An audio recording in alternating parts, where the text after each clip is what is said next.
Good morning, April 17th, 2020. I'm Pastor Rusty. This is your daily inspo. So moving on after the Beatitudes in the Sermon on the Mount, Jesus addresses the law. We talked about that yesterday. Now, he was living in the time when the law was applicable to all of his audience there, the Jews. We know that we're living past that time now, but he has some very important things to teach them concerning the law. And so keeping that in mind, there were teachers of the law. They would meet every Sabbath in the synagogue, and the law would be read and it would be explained. Well, the problem was in that day, a lot of things were being explained away by the footnotes or the addendums to each passage. So Jesus goes in to correct that and to reestablish the law as God meant it. And so he says, "You have heard it said, well, I say." That was explaining correctly what was being mis-explained in the synagogues by the modern day, what we would call pastor. That happens a lot, doesn't it? So he told them, he says, if you're angry with a brother, you're going to face the council. If you tear up a brother's reputation, because see, they were teaching in that day that the only thing you're really guilty of was a physical act of murder. Anything other than that, hatred in your heart or those kind of things, or you could say anything you wanted to say because you had freedom of speech, right?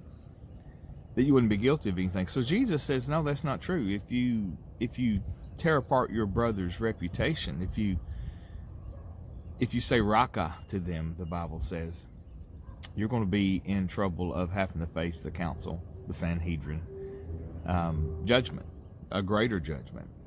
And see, they had three forms of judgment then. One of them was facing a council. The other one was one of them was actually being beheaded, depending on what you had done, like the physical act of murder.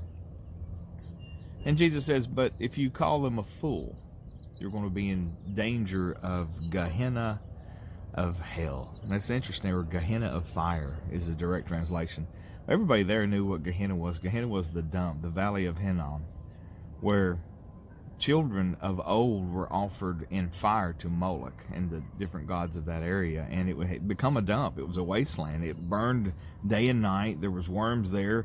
Thieves and criminals and paupers were thrown there upon their death. People were actually sentenced to be killed and thrown there, and that was a great fear that nobody wanted to do. And so Jesus is explaining something they already knew. He's not teaching us something future. If you call somebody a fool, because Jesus used the word fool, and Paul used the word fool, but when you call somebody a fool according to this, you're basically calling them a worthless human being.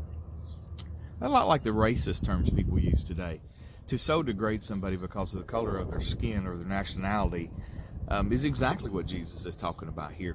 That the punishment in that day, when you completely destroyed somebody's reputation and considered them worthless, was Gehenna of fire, the dump, to be cast in there, to be done away with.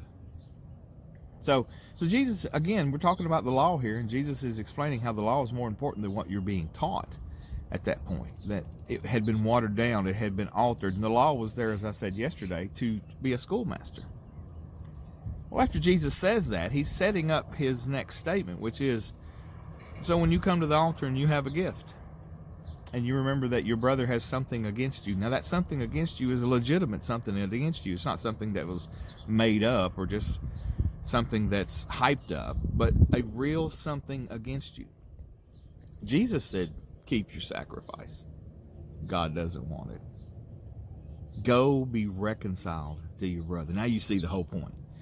He's, through this, teaching how his kingdom looks. And his kingdom is about reconciliation.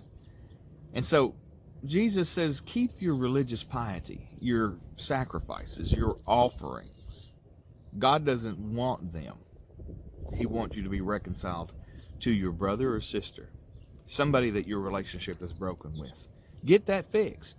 Work on that first. Then come to God with clean hands and offer your sacrifice. So what can you offer him today? Well, first of all, you can offer him a fixed relationship with any that are broken.